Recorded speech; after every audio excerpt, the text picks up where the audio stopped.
इख्तियार academy YouTube channel के साथ हाज़िर खिदमत है। इख्तियार अहमद।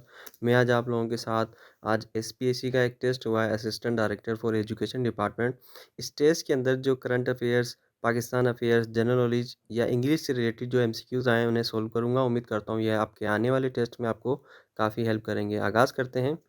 फर्स्ट क्वेश्चन है, who was the viceroy of India at the time of quite India movement. Quite India movement के दौरान इंडिया का जो वाइसराय था वो कौन था? तो इसका करेक्ट आंसर है सी, यानी कि लॉर्ड लिनिथगो। लॉर्ड लिनिथगो जो था वाइसराय था इंडिया का क्वाइट इंडिया मूवमेंट के दौरान। सेकंड क्वेश्चन है, which was the first bank in Pakistan. Pakistan की जो फर्स्ट बैंक है वो कौन सी थी? तो इसका करेक्ट आंसर है हबीब बैंक। हबीब बैंक जो है पाकिस्तान की फर्स्ट बैंक थी। थर्ड क्वेश्चन है, where is the biggest ship breaking company in Pakistan. Pakistan के अंदर सबसे बड़ी शिप ब्रेकिंग कंपनी कौन सी, कहाँ पर है? तो इसका करेक्ट आंसर है गडानी। गडानी में जो है पाकिस्तान की सबसे बड़ी शिप ब्रेकिंग कंपनी है और ये वर्ल्ड की थर्ड नंबर पर सबसे बड़ी कंपनी है। फोर्थ क्वेश्चन है, what was the capital of king Dahir of Sindh. King Dahir का जो सिंध के अंदर जो कैपिटल था वो क्या था? इसका करेक्ट आंसर है बी, यानी कि अरोड़े। अरोड़े जो है कैपिटल था किंग दाहिर का सिंध के अंदर। फिफ्थ क्वेश्चन है, what is the old name of high Hyderabad. Hyderabad का जो ओल्ड नेम है वो कौन कौन सा है? तो इसका करेक्ट आंसर है नेरून कोट। नेरून कोट जो है हैदराबाद का पुराना नाम है। सिक्स क्वेश्चन है, when were the police reforms introduce. Police reforms जो इंट्रोड्यूस हुई थी ये कब हुई थी पाकिस्तान के अंदर? तो इसका जो करेक्ट आंसर है ए, यानी कि 2002 के अंदर हुई थी पुलिस रिफॉर्म्स जो है इंट्रोड्यूस 2002 के अंदर हुई थी। सेवेंथ क्वेश्चन है, how many countries are the members of NATO. NATO के अंदर कितनी कंट्रीज़ जो है मेंबर्स हैं? तो इसका करेक्ट आंसर है ए, यानी कि 31 कंट्रीज़ जो हैं मेंबर्स हैं नेटो के अंदर। एट्थ क्वेश्चन है, which country started the first newspaper in the world. किस मुल्क ने जो है दुनिया में सबसे पहले न्यूज़पेपर का आगाज़ किया? इसका करेक्ट आंसर है सी, यानी कि यूनाइटेड किंगडम। यूके ने जो है सबसे पहले अखबार को जो है शाया किया अखबार की शेप में। क्वेश्चन नंबर 9 है, what is weight of heart of a normal adult human being. Normal adult human being का यानी कि एक आम इंसान, बालिग इंसान का जो दिल होता है उसका वेट कितना होता है? तो इसका जो करेक्ट आंसर है वो वैसे तो है ये 250 ग्राम टू 450 ग्राम्स। तो ये 300 ग्राम्स भी हो सकता है, 400 ग्राम्स भी हो सकता है। मैं 300 ग्राम्स को ही करेक्ट कर रहा हूँ। टेंथ नंबर क्वेश्चन है, who won the Nobel price 2023 in literature.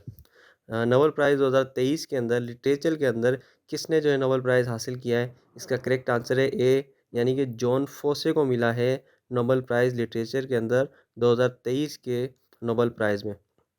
Question number 11 है, how many members countries are in the Shanghai cooperation organisation SCO. SCO यानी कि शंघाई कोऑपरेशन ऑर्गेनाइजेशन के अंदर कितने मेंबर शामिल हैं, कितनी कंट्रीज शामिल हैं? इसका करेक्ट आंसर है सी, यानी कि 9 मेंबर्स शामिल हैं शंघाई कोऑपरेशन ऑर्गेनाइजेशन के अंदर। इसका जो 9th मेंबर है वो अभी ही हुआ है ईरान, पहले ये 8th मेंबर थे। क्वेश्चन नंबर 12 है, which country has hosted the Islamic solidarity games 2022। किस मुल्क ने जो है इस्लामिक सॉलिडेरिटी गेम्स 2022 का इनेकाद किया था, होस्ट किया था? तो ये इसका करेक्ट आंसर है सी, तुर्की ने जो है इस इस्लामिक सॉलिडेरिटी गेम्स को जो है होस्ट किया था 2022 के अंदर। आगे चलते हैं। क्वेश्चन नंबर 13 है, which one is the most electronegative element. ये बताएं कि इन दी गए ऑप्शन में से सबसे ज़्यादा इलेक्ट्रोनेगेटिव एलिमेंट कौन सा है? तो मैं बताऊं कि पूरे के पूरे एलिमेंट्स के अंदर सबसे ज़्यादा जो इलेक्ट्रोनेगेटिव एलिमेंट है वो फ्लोरीन है। इसका करेक्ट आंसर है डी, फ्लोरीन जो है सबसे ज़्यादा इलेक्ट्रोनेगेटिव एलिमेंट है। क्वेश्चन नंबर 14 है, which was the first company to produce a hand held mobile phone. कौन सी कंपनी ने जो है सबसे पहले जो है हाथ में पकड़ने वाला जो है मोबाइल बनाया था? तो इसके देखें ऑप्शन जो हैं ये सही नहीं दिए हुए। इसका जो करेक्ट आंसर है वो मोटरोला है। क्वेश्चन नंबर 15 है, what is free trade. Free trade क्या होता है? तो इसका करेक्ट आंसर है A, goods and services can be bought and sold across international borders. इससे इसका करेक्ट आंसर तो ये होना चाहिए कि विदाउट एनी टैक्स और एनी मतलब किसी भी रिक्वायरमेंट के अलावा के बगैर जो है गुड्स जो है इंपोर्ट एंड एक्सपोर्ट हो सकती हैं। खैर इन दिए गए ऑप्शन में ये ए जो है सबसे करीब है इस मीनिंग के। क्वेश्चन नंबर 16 है, who is the president of World Bank in 2023? World Bank के जो है प्रेसिडेंट कौन है? तो इसका करेक्ट आंसर है बी, अजय बांगा। अजय बांगा जो है वर्ल्ड बैंक के प्रेसिडेंट हैं। क्वेश्चन नंबर 17 है, who is the first Indian author to win the Nobel prize for literature? India के वो पहले लिखारी कौन हैं जिन्हें लिटरेचर के अंदर नोबेल प्राइज़ मिला? तो इसका करेक्ट आंसर है सी, रविंद्रनाथ टैगोरे। रविंद्रनाथ टैगोरे जो है इंडिया के जो पहले ऑथर हैं जिनको लिटरेचर में जो है नोबेल प्राइज़ मिला। क्वेश्चन नंबर 18 है, who is the author of the Harry Potter book series? Harry Potter की जो बुक सीरीज़ है इसके जो ऑथर हैं, लिखने वाले हैं, वो कौन है? इसका करेक्ट आंसर है बी, जेके रोलिंग। जेके रोलिंग ने जो है हैरी पॉटर सीरीज़ लिखी है। क्वेश्चन नंबर 19 है, व्हाट इज़ ग्राफोलॉजी? ग्राफोलॉजी किसे कहते हैं?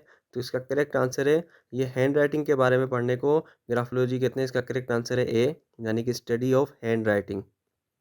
क्वेश्चन नंबर 20 है, when was CPEC agreement signed between China and Pakistan? China और पाकिस्तान के दरमियान सीपेक का एग्रीमेंट कब हुआ था? इसका करेक्ट आंसर है बी, 20 अप्रैल 2015 को जो है पाकिस्तान और चाइना का सीपेक का मुआहदा हुआ था। आगे चलते हैं, अभी हमारा इंग्लिश का पोर्शन स्टार्ट हो गया है। एंटोनियम ऑफ फ्रोगल इज़, फ्रोगल के का जो है ज़िद क्या है? फ्रोगल कहते हैं किफ़ायत शारी से चलने को, यानी कि खर्च में जो है देखभाल के खर्च करने को। इसका जो ज़िद है वो है एक्स्ट्रा वेजन। एक्स्ट्रा वेजन के मायने है इसराफ करने को। तो फ्रोगल का जो एंटोनियम है वो एक्स्ट्रा वेगेंट है। क्वेश्चन नंबर 37 है, एंटोनियम ऑफ कंसोलिडेट। कंसोलिडेट की ज़िद क्या है? तो कंसोलिडेट कहते हैं मजबूत को, तो इसकी जो ज़िद हो जाएगी वो वीकेन हो जाएगी, यानी कि कमज़ोर को। क्वेश्चन नंबर 38 है, one who looks on the dark side of things, one word substitution. अच्छा, क्वेश्चन नंबर 38 है कि बताएं उसको क्या कहते हैं, उस शख्स को जो कि सिर्फ और सिर्फ बुरी चीज़ों की तरफ उसका ध्यान जाता है किसी भी चीज़ के अंदर, तो उस शख्स को जो है पेसिमिस्ट कहते हैं। इसका जो वन वर्ड सब्स्टिट्यूशन होगा वो पेसिमिस्ट कहलाएगा। क्वेश्चन नंबर 39 है, वन हू स्पीक्स लेस, वो बताएं जो कम बोलता है उसे क्या कहते हैं? तो इसका जो बनेगा वन वर्ड सब्स्टिट्यूशन वो रेडिसेंट बनेगा। उसे जो है रेडिसेंट कहा जाता है जो कम बोलता है। क्वेश्चन नंबर 40 है, to keep one's temper means. To keep one's temper एक इडियम है। इसकी जो करीब तर मीनिंग है वो है to be in good mood. To be in good mood, वैसे देखा जाए तो इसकी मीनिंग ये है कि अपने गुस्से पर काबू रखना, तो मगर यहाँ भी कोई भी ऐसा ऑप्शन नहीं है जिसकी ये मीनिंग हो। क्वेश्चन नंबर 41 है, सिनोनियम ऑफ एक्सटेटिक इज। एक्सटेटिक का जो मिलता को सिमिलर मीनिंग वाला जो वर्ड है वो कौन सा है? तो इसके जो है वो इन रेप्चर्ड है, यानी कि सी है। अच्छा, एक्सटेटिक कहते हैं पुरजोश को, तो इसका जो सिमिलर वर्ड है वो इनरेप्चर्ड है। क्वेश्चन नंबर 42 है, एंटोनियम ऑफ कैपिटुलेट। कैपिटुलेट की जिद क्या है? कैपिटुलेट कहते हैं जब किसी चीज़ को कोई रेजिस्ट नहीं करता उसको कैपिटुलेट कहते हैं। तो इसका जो जिद हो जाएगा वो रेजिस्ट होगा, कि रेजिस्ट करने को। ठीक है। क्वेश्चन नंबर 43 है, a person who thinks whole world his home is called dash. ये बताएं कि वो शख्स जो ये समझता है कि पूरी दुनिया उसका घर है, उस शख्स को क्या कहते हैं? तो इसका जो करेक्ट है आंसर वो है बी, उसको कॉस्मोपॉलिटन कहते हैं। क्वेश्चन नंबर 44 है, the phrase to have your hands full expresses mean. To have your hands full idiom के मायने क्या है? अच्छा, ये इसको कहते हैं जिसके बाद बहुत ज़्यादा काम करने के लिए। तो इसका जो करेक्ट आंसर है वो B, to have too many things to do. इसका करेक्ट आंसर है बी। क्वेश्चन नंबर 45 है, upon the inquiry I found out that I had dash the car. तो यहाँ पर आएगा I had mistaken the car. इसका करेक्ट आंसर है C, I had मिसटेकन the car. आगे चलते हैं। क्वेश्चन नंबर 46 है, we must draw back from the abyss of war, identify the underlying word. Abyss के क्या मायने हैं? एबेस कहते हैं किसी ऐसी गहराई को जिसका कोई सिरा ना हो। तो ये एबेस जो है पूछ रहा है, यहाँ पर वर्ड है, नाउन है, वर्ब है, क्या है? तो इसका करेक्ट आंसर है ए, ये एक नाउन है। एबेस एक नाउन है। क्वेश्चन नंबर 47 है, Ali must have the dash to stick to his diet if he wants to lose weight. इसका जो करेक्ट आंसर है वो है B, determination. Ali must have the determination to stick to his diet if he wants to lose weight. Question number 48 है, सिनोनियम of recuperate is. Recuperate का जो सिनोनियम है, मिलता जुलता वर्ड है मीनिंग में, वो क्या है? रिक्यूपरेट कहते हैं सेहतयाब होने को। तो इसका जो करेक्ट आंसर है वो है बी, यानी कि रिकवर। रिक्यूपरेट का सिनोनियम रिकवर है। क्वेश्चन नंबर 49 है, सिनोनियम ऑफ इम्परसेप्टिबल। इम्परसेप्टिबल जो है इसके क्या सिनोनियम वर्ड क्या बनेगा? तो इसका जो करेक्ट आंसर है वो है सी, यानी कि सब्टल। इसका करेक्ट आंसर है सी, सबटल। क्वेश्चन नंबर 50 है, antonym of quiescent is. Quiescent कहते हैं किसी भी इनएक्टिव चीज़ को ना, जो एक्टिव ना हो। तो इसका जो एंटोनियम में जिद बनेगा वो बनेगा एक्टिव। तो इसका जो करेक्ट आंसर है वो है डी, यानी कि क्विसेंट का जो एंटोनियम है वो डी है। इसके साथ ही आज की वीडियो का इख्तिताम होता है। उम्मीद करता हूँ आपके लिए ये वीडियो काफ़ी इन्फॉर्मेटिव रही होगी। अगर आप लोगों को मेरा चैनल इन्फॉर्मेटिव लगता है तो इसे ज़रूर सब्सक्राइब कर लें और इसे शेयर भी कीजिएगा।